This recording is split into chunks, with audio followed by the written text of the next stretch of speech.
Bonjour à tous, nouvelle vidéo nutrition. Aujourd'hui, tout savoir sur les probiotiques. Et vous allez voir, il y a pas mal de choses intéressantes à savoir. Je sais pas si vous le savez, mais notre système digestif est souvent appelé le deuxième cerveau. C'est pour dire comme il est important pour notre santé, mais aussi pour notre corps en général et pour notre immunité. En effet, un système digestif défaillant peut entraîner plusieurs types de pathologies. On peut avoir bien sûr des allergies, des pathologies chroniques, et donc une diminution du système immunitaire qui va rendre notre corps plus fragile face à tous les agents pathogènes, petits rhumes, virus, bactéries. Et clairement, quand on fait du sport, la santé c'est un élément primordial, tout simplement parce que quand on est malade, on peut pas progresser. D'autant plus que la pratique d'un sport, si elle est un petit peu trop excessive, met à mal aussi notre système immunitaire. Donc c'est vraiment très important de faire attention à son système digestif pour optimiser son système immunitaire et donc sa santé en général. Et pour ça, il faut faire attention à son microbiote. Ça passe bien sûr par une bonne alimentation, c'est la base. Et si besoin, ça peut aussi s'améliorer via l'ajout de compléments alimentaires. Et dans cette vidéo, il va y avoir déjà pas mal d'informations, mais je vais faire un résumé. Si vous voulez encore plus de détails, ça sera dans l'article en lien sous la vidéo. Allez, c'est parti pour le sommaire. En 1, définition des pré- et probiotiques.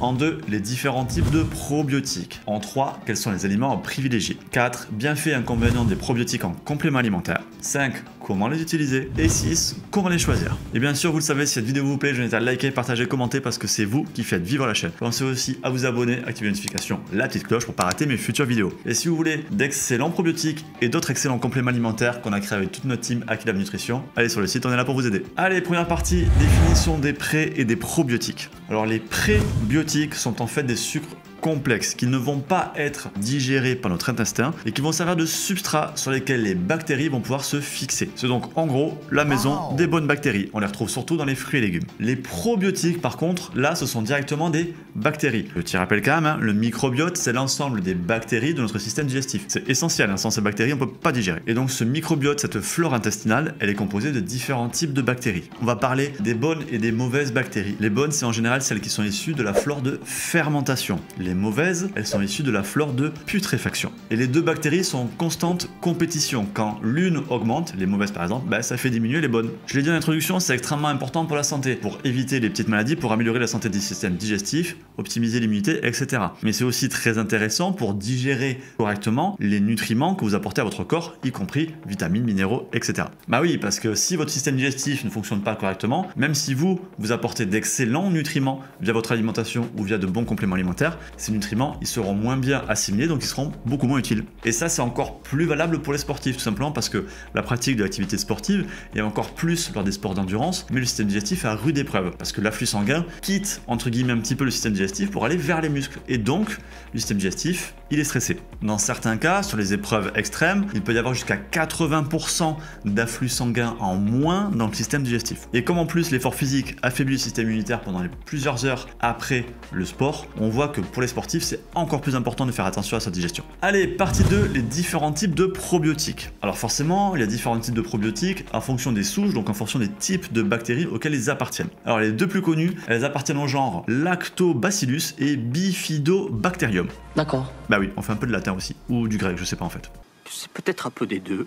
Mais après, chaque souche va avoir un effet différent. Bah oui, toutes les bactéries ne se valent pas. Ça va être le cas dans vos aliments comme dans vos compléments alimentaires. Suivant l'effet que vous voulez, mais on en reparlera plus tard, vous choisirez des souches différentes. Il y en a qui vont aider de manière plus globale à la digestion. Il y en a qui vont être spécifiques par exemple pour la diarrhée. Il y en a qui seront plus utiles si vous avez eu des antibiotiques. Et encore, il y en a qui vont être plus utiles pour le lactose ou le gluten. C'est compliqué, mais c'est compliqué. Et petit aparté, parce que même si c'est pas un biotique, la glutamine, c'est un acide aminé qui est très prisé par les bonnes bactéries, et donc c'est un acide aminé qui va aider à la santé de votre système digestif. Allez, partie 3, quels sont les aliments naturels riches en probiotiques? Bien sûr, on y pense tous, il y a le yaourt, mais là il faut un vrai yaourt fait bien sûr avec des bactéries, et surtout qui en contiennent encore après, parce qu'à la base le yaourt c'est un produit lacto-fermenté, et je vous l'ai dit, les bonnes bactéries ce sont les bactéries de fermentation. Donc on a aussi le kéfir, qui est là aussi une boisson fermentée. Le kimchi, qui est un condiment coréen, fermenté là aussi. Plus près de chez nous, il y a la choucroute, issue de la fermentation du chou, et bien sûr le kombucha, qui est très à la mode en ce moment, qui est issu de la fermentation du thé. Donc vous le voyez, il y a quelques aliments qui peuvent vous aider. Ça peut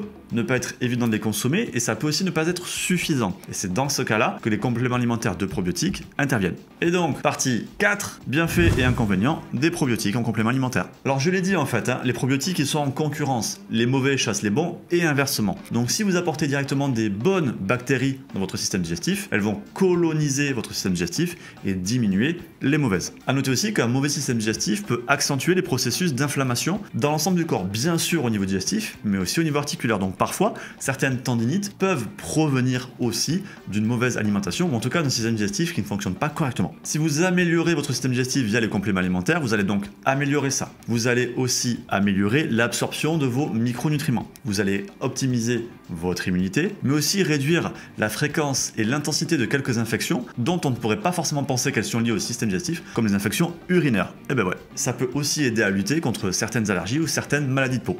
Donc en gros, beaucoup de bénéfices. Bien sûr, comme toujours, quand il y a un ingrédient actif, il peut y avoir quelques inconvénients. Un des premiers qui peut arriver, ça va être des ballonnements ou des troubles digestifs, ce qui peut paraître paradoxal, mais en fait c'est assez logique. Vous apportez des probiotiques à votre alimentation, donc vous changez votre flore intestinale. Pendant que cette transition se fait, les bactéries sont en compétition, et donc ça peut provoquer des ballonnements. Allez, 5e partie, comment les utiliser? Quand vous commencez une cure de probiotiques, bien sûr, il faudra prendre une dose quotidienne. Le but va être de coloniser le plus rapidement possible votre système digestif pour chasser les mauvaises bactéries. Ensuite, une fois que vous avez rééquilibré votre système digestif, au bout de 1 à 2 mois de prise, là vous pourrez vous permettre soit d'arrêter complètement, soit de diminuer votre prise en prenant par exemple une gélule tous les 2 ou 3 jours. Le but là, ça sera simplement de maintenir un apport de fond pour vous assurer que votre système digestif reste en forme. L'idéal sera aussi de toute façon de corriger les facteurs qui ont fait que votre système digestif était moins en forme à la base. Peut-être une mauvaise alimentation, peut-être des médicaments, donc là forcément que les médicaments s'arrêtent, c'est plus facile. Peut-être trop de stress, peut-être trop d'alcool, peut-être trop de tabac, etc.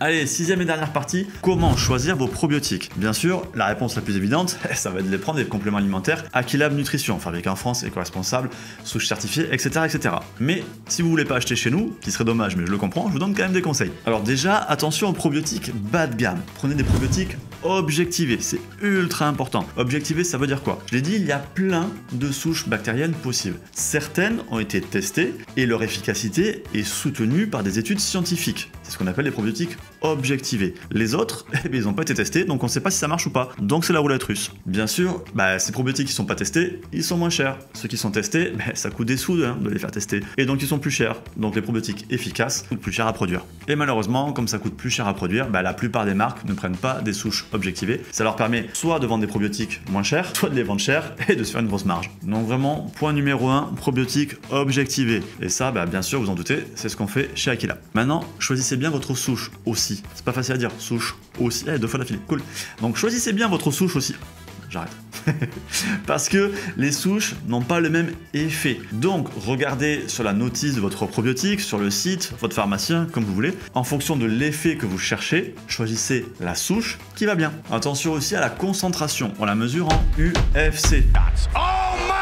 Ça n'a rien à voir avec le MMA, là ça veut dire unité formant colonie. En général, on va compter 1 à 10 milliards d'UFC par gélule par dose quotidienne. Mais en fait, il faut pondérer ça. Pourquoi? Pour 2 raisons. Déjà parce que ça dépend de votre état de santé. Si votre système digestif est en très mauvaise posture, il peut être intéressant d'en prendre davantage. A l'inverse, si c'est sur un traitement de fond, en prendre moins, ça peut passer comme je l'ai dit plus haut. Ensuite, suivant les souches que vous utilisez, certaines vont être efficaces à 1 ou 2 milliards et d'autres vont être efficaces à 20 ou 30 milliards. Donc ne comparez pas les souches entre elles et encore moins les dosages de souches entre elles. Il faut simplement avoir une dose efficace pour la souche que vous avez choisie. Bien sûr, la transparence est ultra important. Une marque de qualité sera transparente, vous mettra toutes les informations, les certificats, etc.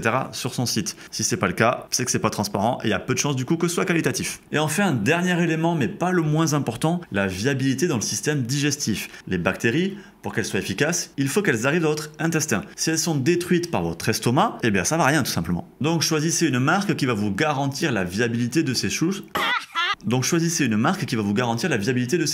Il y a 2 solutions pour ça. Soit on a une gélule gastro-résistante, soit les probiotiques à l'intérieur sont microsporulés et c'est eux-mêmes qui sont gastro-résistants. Donc ils passent dans l'estomac et ils arrivent dans l'intestin en forme et là ils peuvent coloniser l'intestin. Ça c'est important. Attention aussi parce que certaines sources de probiotiques vont nécessiter une conservation au froid. Donc là aussi, ne brisez pas la chaîne du froid. Et voilà, vous savez tout sur les probiotiques. J'espère que ça va tous vous aider à améliorer la santé de votre système digestif et votre santé en général.